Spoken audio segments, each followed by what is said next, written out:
Hola, buenas, Zanjafede. Y ahora a continuar de explicar las siguientes letras del alfabeto chamorro. Tuve que hacer vídeos específicamente para las primeras tres letras que ya expliqué en detalle, que eran glota, A y A. Y ahora las siguientes B. En chamorro casi no tiene diferencia en pronunciación que la B en español. Escucha los ejemplos.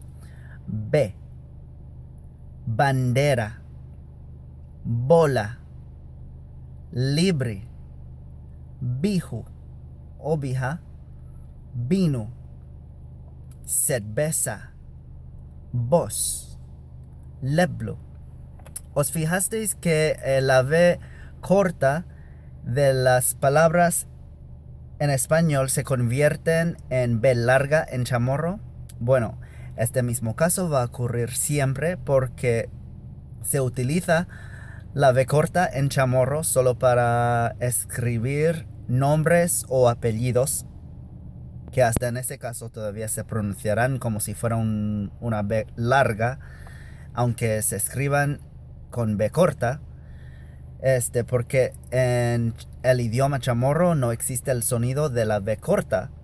Tampoco existe la cierta letra en el alfabeto chamorro actual. Y eso es B.